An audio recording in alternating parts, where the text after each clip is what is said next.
Hello and welcome to the Smooth Scaling podcast, where we're speaking with industry experts to uncover how to design, build, and run resilient and scalable systems. I'm your host, José Quaresma, and today I'm joined by Gabor Sivók, a cloud security architect at Qt. It was a very insightful conversation about security considerations and implementations in the cloud world. I especially enjoyed discussing the challenges and trade-offs when developing for resilience and high scalability with security in mind as well. Enjoy. Welcome, Gabor. It's great having you here. Thank you for having me. I think it's super interesting with security because I guess you could say that the impact of security is huge, right? And I guess you could say the impact, also the commercial impact of the lack of security is huge, right? So we do have these numbers from the cost of downtime report from Splunk from last year that is putting a number from the global 2,000 companies. It's talking about $400 billion a year lost on downtime.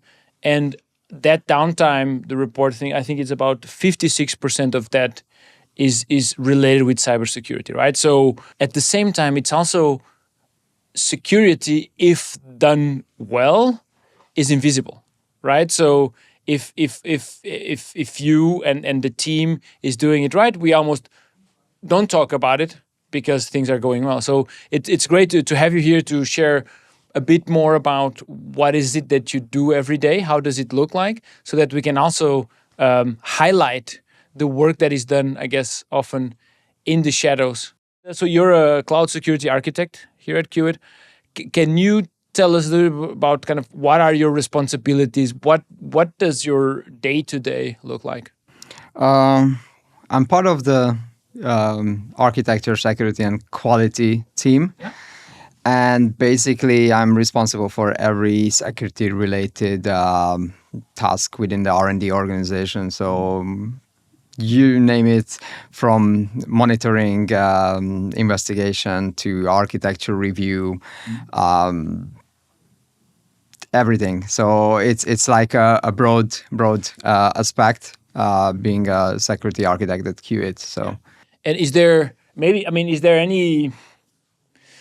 any examples that come to mind of kind of some of the latest activities? I know that you probably cannot share the full details, but is there something that you can kind of, a specific day or a specific kind of activity that you had that you think was interesting, and maybe shows us how it is to do that work? Well, in the past couple of days, my mind was around the podcast, so I was like gathering information for that. So, but we had a game day yesterday, organized by AWS. It was around by security, so that was like something that we did as the whole R&D organization. Had like 9 teams, and we were basically competing against each other by solving security-related tasks in AWS. And that brought up a lot of things that I've done over the past couple of years in securing our infrastructure. But that was like a really nice gamified activity of how security should be implemented and embedded into the infrastructure and the daily automations and jobs. One follow-up question, maybe kind of on the security part, right? Because I guess when I think about what you do and the security work, I often see kind of, at least in my mind, and it would be great to get you to correct that or confirm it. There's the security, there's our platform security, right? And that's part of the work that you do, kind of from an architecture perspective, from a kind of the stuff that kind of our cloud setup, the security around that. And then there's also the other work more on our kind of the IT, kind of internal IT security, right? With our people, are we having the right tools in place? Are we kind of are people trained, etc.? Is there can you quantify how much of your time do you spend on? Is it 50-50 on kind of platform infrastructure security and I don't know how to kind of name the other one, maybe IT admin security, if that. I can tell you exactly because it was a lot diverse back in the days when I started, like almost 4 years ago, because then IT was one person team, security was also one person team, and we belonged under like one organization. So we essentially worked together to solve IT related, and also the infrastructure related security. That was me, but I also helped IT. But nowadays, IT has grown significantly, and they have their own dedicated person for security. So that means that my involvement is less and less, almost zero. So I'm trying to stay out from the IT. And so now that we are talking about both the infosec side of things, and thank you for putting a good word to it. I was trying to get to that word without being able to, and also the security around the platform and infrastructure. What comes to mind is the work that we've been doing and that you've been a part of to get certified, ISO 27001 certified. Can you tell us a little bit about that journey and what it was like? It was a long way. So it started like 2 years ago when the company shifted the focus towards to enterprise customers, and enterprise customers require stricter security, of course, and the proof of that you have. So they do constant vendor assessments. So initially we received a lot of vendor questionnaires, security questionnaires, which obviously landed on my desk, and it was my job to just fill out endless questions and answers. And we always at the beginning noticed one thing. Obviously, the first question was, do you have any certification? ISO 27001, SOC 2 or something like that. And whenever it was like an online questionnaire, we answered no. Then additionally 100 questions pop up. And it was like so annoying. And we knew that there's a way. So it's like not just for our customers, but for ourselves as well, to even though we had a lot of processes, procedures, and security controls in place, we had to prove it somehow. So that's how the whole game started. That's how the whole journey started. And this summer, we finally achieved ISO 27001. Basically, from doing myself the security questionnaires, we get to the point where we actually have like a dedicated person in IT team and also like a larger IT team. We also have a dedicated compliance team. So we grew a lot, and we matured in terms of compliance and audit and IT security, if I have to say that. Yeah, it was a long journey. I think it's great to have these also both as a proof that we have the security and the focus, and also I think it's also good to have it as a forcing function to make us, to kind of force us to stay up to date and compliant and all that. So I think it has kind of a benefits from different angles, I would say. So it's very good to, and we're very proud of having gotten there, and thank you for your work. Security, right? This podcast, we talk quite often about reliability and scalability. I would would love to ask you on kind of a little bit on how do you see the intersection or the work of security and how security decisions might impact the resilience and scalability.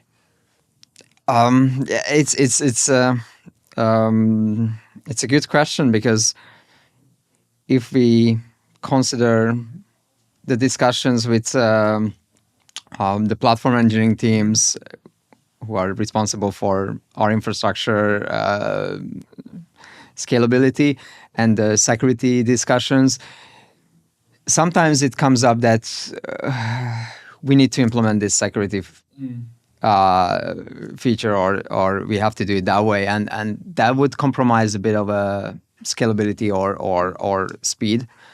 So that's always like the architecture decisions always impacted by the security controls that we have.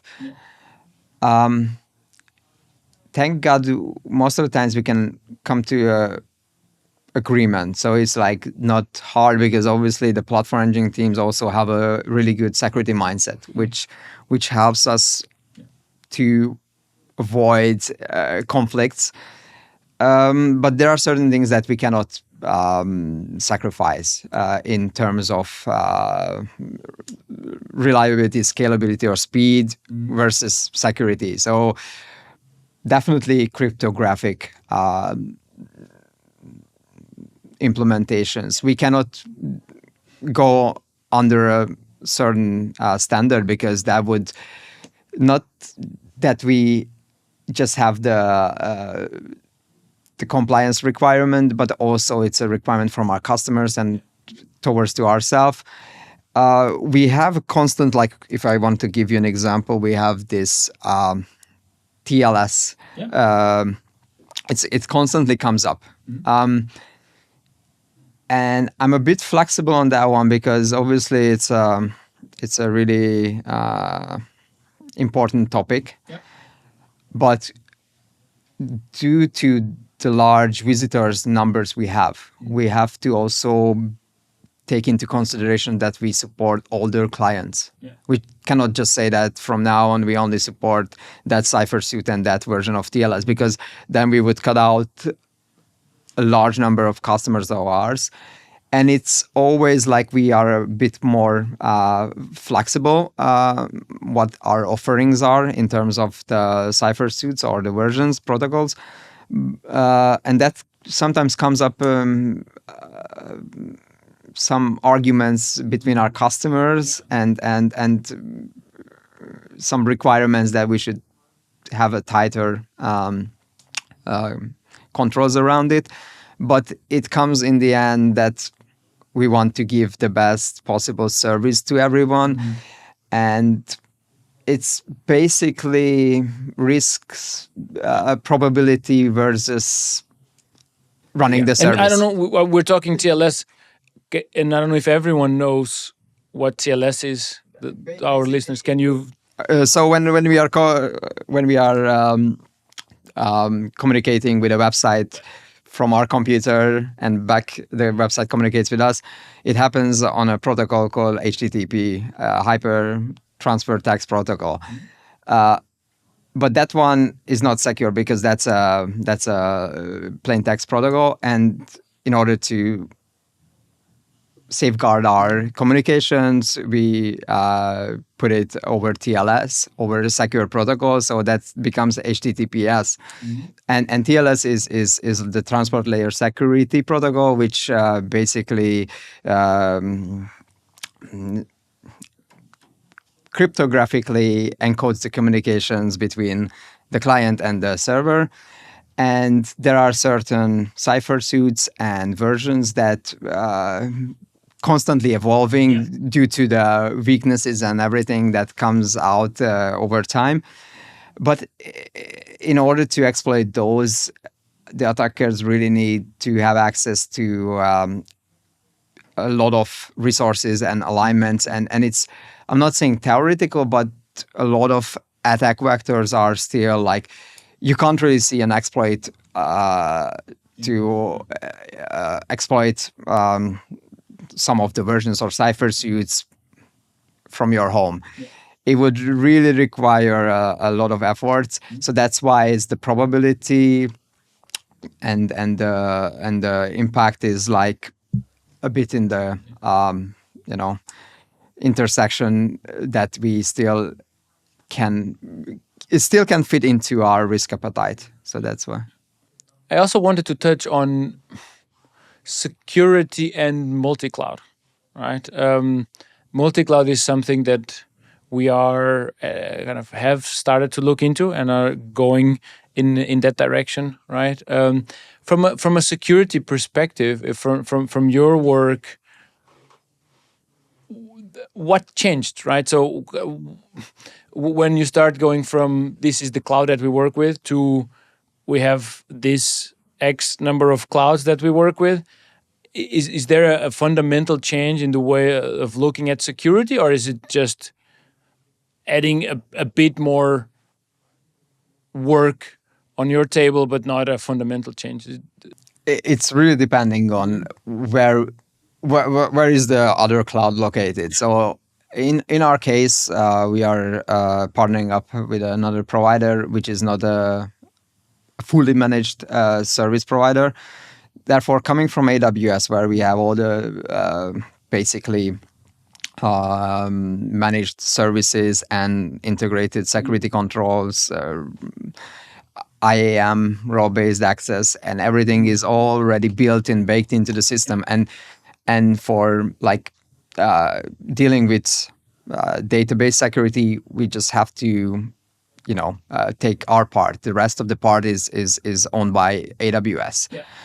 And going to a cloud where you have to manage your own services, build up the whole pipeline, and figure out everything because you don't have the same services, it adds not just complexity but new challenges to the to our workflow and how we architecture and how we work together. Because right now we have something that is built up, and if we want to use the same, we can't. So we have to find new tools, new ways, and make it work. And are you in the way you're approaching then kind of building those security mechanisms on the other cloud?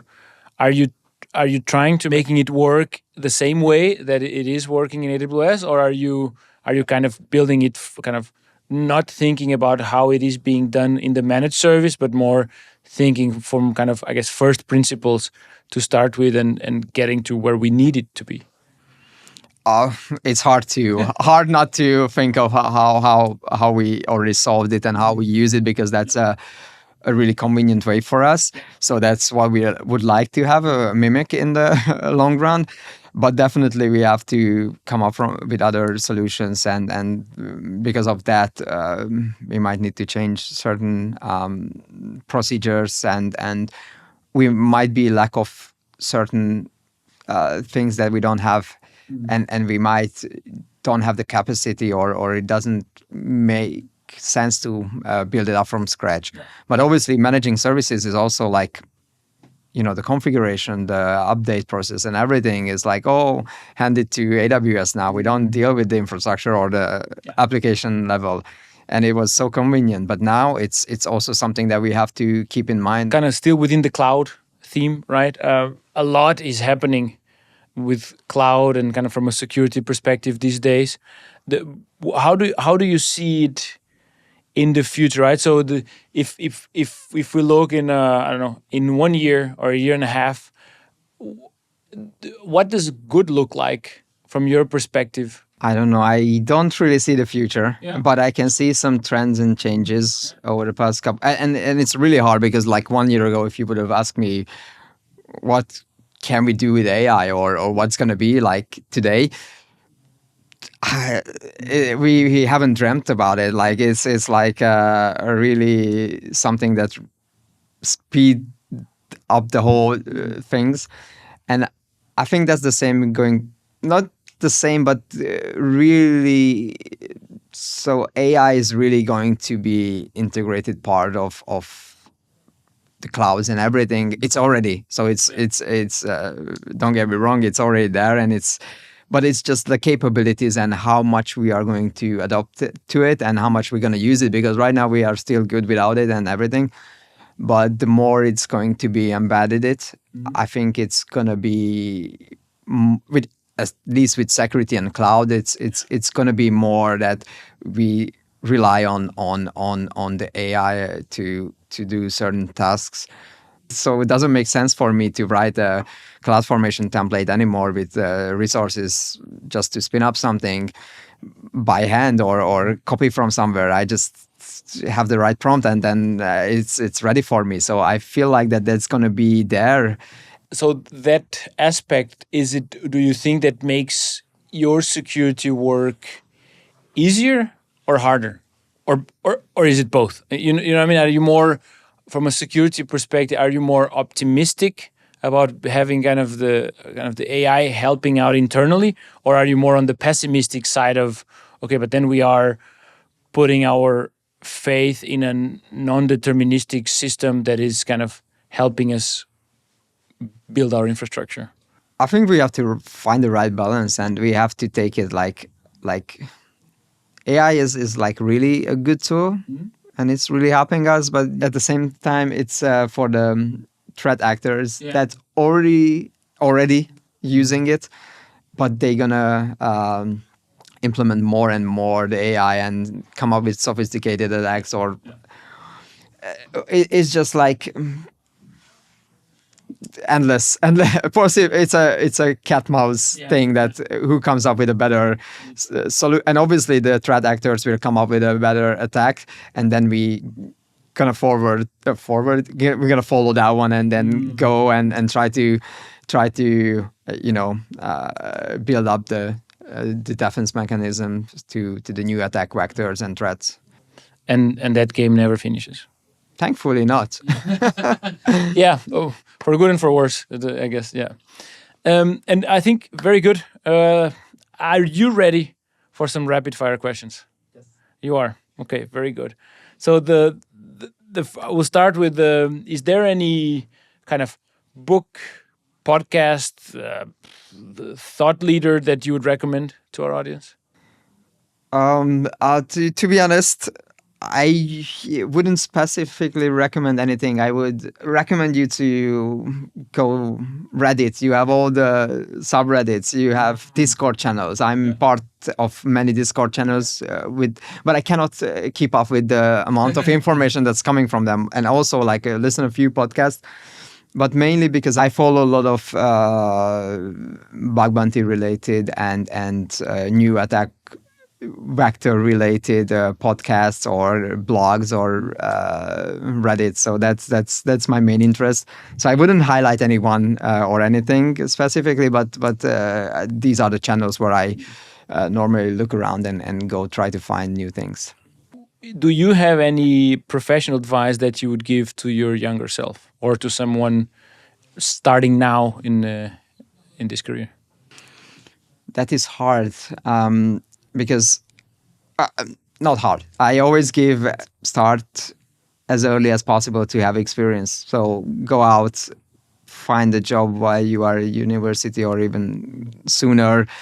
It's something that I would have given to myself as well, that start as early as possible. It's never too early to start.